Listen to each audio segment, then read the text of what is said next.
अस्सलाम वालेकुम प्यारे बच्चों। आज हम जमात चहरुम माहौल का मुतालिया हिस्सा अव्वल इस किताब से सबक नंबर 18 ख़ानदान और पड़ोस में होने वाली तब्दीलियाँ, इस सबक को आज हम पढ़ेंगे। बच्चों, इस तस्वीर को देखिए।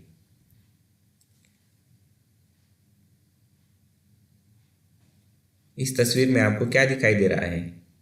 वालिदैन और दादा दादी से पूछने के बाद अपने ख़ानदान में झैल की मालूमात को पूरा कीजिए। ऊपर दिए हुए बरसों में आपके ख़ानदान में कितने लोग थे? क्या ख़ानदान में मौजूद लोगों की तादाद में तब्दीली आई? ये तब्दीली क्यों होती है?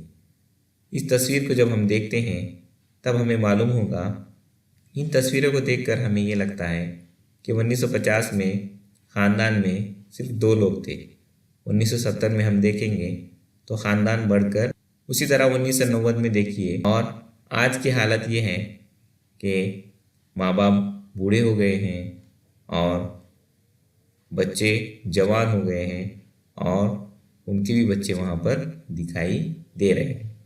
यानी हमें ये मालूम होता है बरसों पहले हमारे ख़ानदान में कुछ लोग थे जो आज हमारे दरमियान नहीं हैं, और कुछ लोग हमारे ख़ानदान में नए हैं। यानी हमारी नस्ल क्या हो गई है? बढ़ती जा रही है।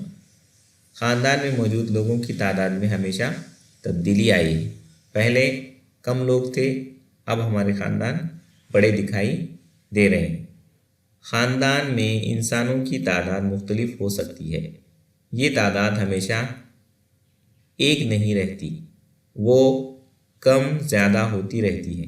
ख़ानदान के अफराद की शादी की वजह से ख़ानदान के लोगों में कमी या ज़्यादती होती है। आपने देखा होगा कि शादी के बाद चची या भाभी हमारे घर में आई और फूफी या बहन दूसरे घर गई। पैदाइश या मौत की वजह से भी अफराद की तादाद में तब्दीली होती है। नई नस्ल पैदा होती है, इसके साथ ख़ानदान बढ़ता है। ज़ईफ़ी, बीमारी, हादसे वगैरह की वजह से ख़ानदान के अफराद की मौत होती है, इसीलिए ख़ानदान के अफराद की तादाद में कमी होती है। बाज़ वक्त तालीम हासिल करने के लिए लड़के लड़कियां दूसरे शहर में जाते हैं। इसी तरह नौकरी, तिजारत वगैरह के लिए घर के लोग दूसरी जगह जाकर रहने लगते हैं। इसी तरह एक मुकाम से दूसरे मुकाम पर रहने के लिए जाने को नक़्ल मकानी कहते हैं। शादी, पैदाइश, मौत और नक़्ल मकानी की वजह से हमारे ख़ानदान में अफराद की तादाद कम ज़्यादा होती रहती है। इस किस्म की तब्दीलियाँ सिर्फ हमारे ही ख़ानदान में होती हैं, ऐसा नहीं। ऐसी तब्दीली पूरे समाज में भी होती रहती है। परिंदे भी नक़्ल मकानी करते हैं। ग़िज़ा और मस्कन के लिए अनगिनत परिंदे नक़्ल मकानी करते हैं। क्या आसमान में अंग्रेज़ी हुर्फ वी जैसी शक्ल बनाकर उड़ने वाले हंसों के ग्रुप को आपने देखा है? क्या आपने बहुत खूबसूरत नज़र आने वाले आतिशी सारस के बारे में सुना है? ये परिंदे हर साल मखसूस वक्त में एक जगह से दूसरी जगह जाते हैं। कुछ परिंदे उड़कर बहुत दूर जाते हैं और कुछ करीब के मुकाम पर आकर रहते हैं। अक्टूबर से मार्च महीने के दरमियान आतिशी सारस महाराष्ट्र के कई मुकाम पर नज़र आते हैं। परिंदे ग्रोह बनाकर उड़ते हैं। एक दूसरे के साथ रहने के बावजूद इंसान की तरह इनके ख़ानदान नहीं होते, न इनके पड़ोसी होते। इस तस्वीर को देखिए बच्चों, परिंदे किस तरह ग्रोह बनाकर उड़ते हैं और वो किस तरह से, बताइए तो भला। सामने की तस्वीर देखिए बच्चों, समाज में होने वाली कौन सी तब्दीलियाँ टिकट की हर तस्वीर में ज़ाहिर होती हैं। देखिए बच्चों, यहाँ पर एक टिकट पर टेलीफोन की तस्वीर है, यानी हमारी जो खबर रसानी है उसके अंदर क्या है, तरक्की हो रही है। टेलीफोन का इस्तेमाल हो रहा है, सनअतों का इस्तेमाल हो रहा है, हवाई जहाज़ का इस्तेमाल हो रहा है, रेल का इस्तेमाल हो रहा है और हमारी ज़राअत में तरक्की हो रही है। इन टिकटों से ये ज़ाहिर होता है कि हमारे मुल्क के अंदर होने वाली तरक्कियों को इस टिकट के ज़रिए ज़ाहिर किया जा रहा है। ख़ानदान का कोई इंसान किसी वजह से घर से दूर जाने पर हम इसे ख़त, टेलीफोन और अब इंटरनेट के ज़रिए रब्त में रहते हैं। ख़बर रसानी के इन जदीद तरीक़ों से दुनिया क़रीब तर आ गई है। पुराने ज़माने से अब तक ख़ानदान की शक्ल में काफ़ी तब्दीली आ गई है। ज़राअत करके ज़िंदगी गुजारने वाला इंसान एक जगह रहता है। ज़राअत के काम के लिए बहुत से लोग दरकार होते हैं, इसीलिए ख़ानदान के कई लोग एक जगह रहते थे। इन सबको मिलाकर बड़ा ख़ानदान बनता था। ख़ानदान में लोगों की तादाद जैसे जैसे बढ़ती गई वैसे वैसे सिर्फ खेती करके ख़ानदान के तमाम अफराद का गुजारा मुश्किल हो गया।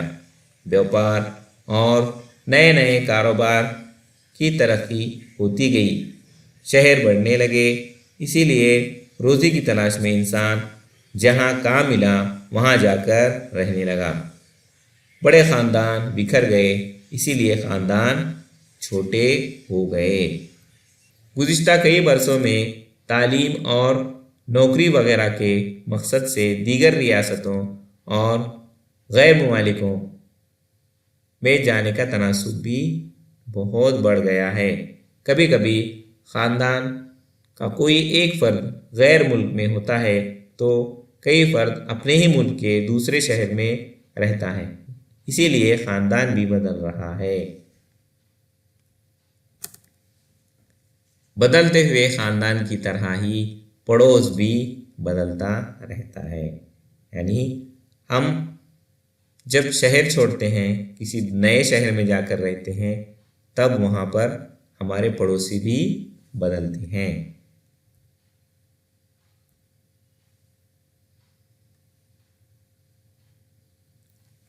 आइए करके देखें। आपके पड़ोस में रहने वाले किसी 3 ख़ानदानों का झैल के नुकात को सामने रखकर मालूमात हासिल कीजिए। इनका असली गांव कौन सा है?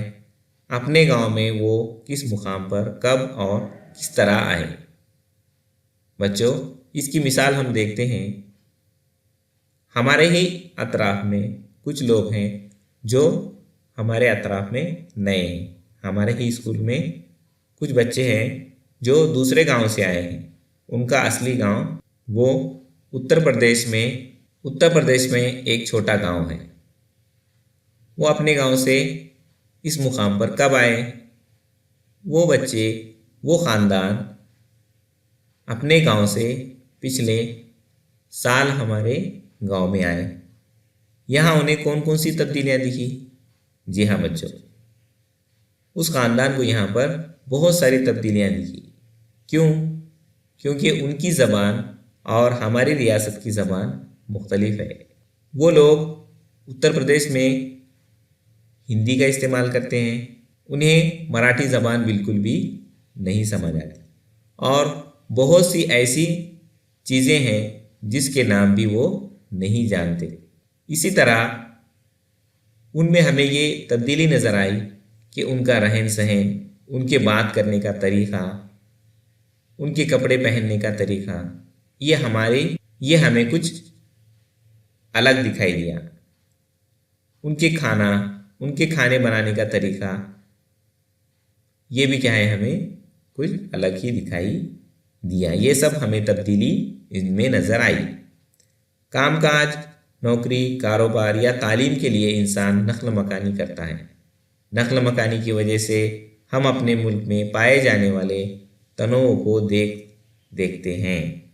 मुख्तलिफ़ त्यौहार مختلف غذائی اشیاء، مختلف رسم و رواج کے بارے میں جانکاری حاصل ہوتی ہے۔ یہ بھی معلوم ہوتا ہے کہ اس تنوع کے باوجود انسان ایک ہی ہیں۔ کیا آپ جانتے ہیں بچوں، کام کاج، روزگار کے لیے کچھ لوگوں کو بار بار نقل مکانی کرنا پڑتا ہے، یعنی گنا توڑنے والے مزدور یا تعمیر کرنے والے مزدور، ایسے کئی لوگ جہاں کام ملے وہاں نقل مکانی کرتے ہیں۔ اسی طرح بار بار نقل مکانی کرنے والے سرپرستوں کے لڑکے لڑکیوں کو مقامی اسکول میں داخلہ دیا جاتا ہے۔ یہاں دیکھیے بچوں، یہاں پر گنا توڑنے والے مزدور اور کام کرنے والے مزدوروں، ان کے بچوں کے لیے اسکول کھولے جاتے ہیں۔ ہم اس تصویر کو دیکھیے، اس تصویر میں دیکھیے کہ یہ گنا توڑنے والے مزدوروں کے بچے ہیں جن کے لیے ساکھر شاڑا چلائی جاتی ہے، یعنی جس علاقے میں یہ خاندان گنا توڑنے کا کام کرتا ہے، اسی علاقے میں ساکھر شاڑا یعنی ان بچوں کو پڑھنے کے لیے اسکول کھولے جاتے ہیں اور ان بچوں کو پڑھایا جاتا ہے۔ بتائیے تو بھلا، اس تصویر کو دیکھیے بچوں، اس میں آپ کو کیا نظر آ رہا ہے؟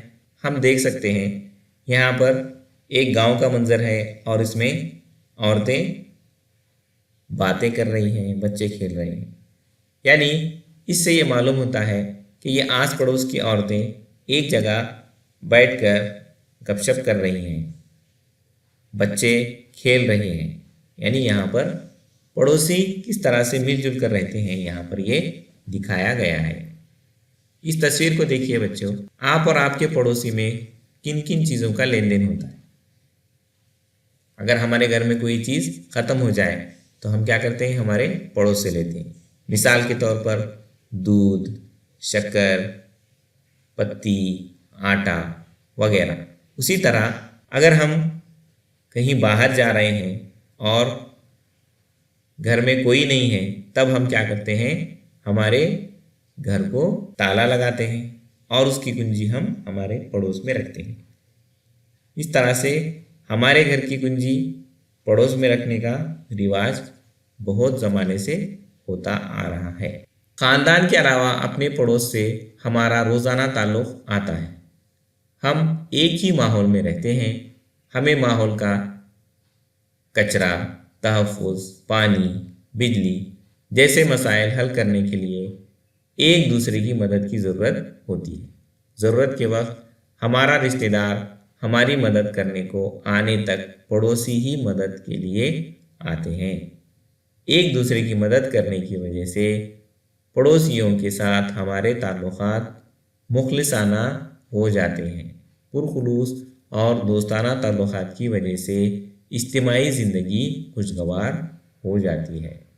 یہاں دیکھیے بچوں، تصویر میں دکھایا گیا ہے ایک پولیس کھڑا ہے اور اس کے ہاتھ میں ایک بورڈ ہے، اس پر لکھا ہے آپلا شیزاری کھرا پہارے کری، آپلا شیزاری کھرا پہارے کری، یعنی جب ہمارے گھر میں ہم نہیں ہوتے ہیں تب ہمارا پڑوسی ہی ہوتا ہے جو ہمارے گھر کی نگرانی کرتا ہے، اور جب ہمارا پڑوسی کہیں جاتا ہے تب ہم ہمارے پڑوسی کے گھر کی نگرانی، اس کے بچوں کی نگرانی ہم کرتے ہیں۔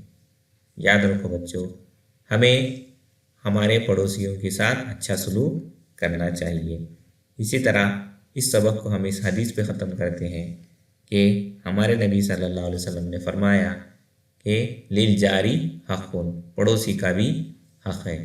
تو ہمیں پڑوسی کے حقوق کو یاد رکھنا چاہیے، پڑوسیوں سے مل جل کر رہنا چاہیے، پڑوسیوں سے لڑائی جھگڑا نہیں کرنا چاہیے۔ انشاءاللہ ہم اگلے سبق میں پھر ملیں گے۔ اللہ حافظ۔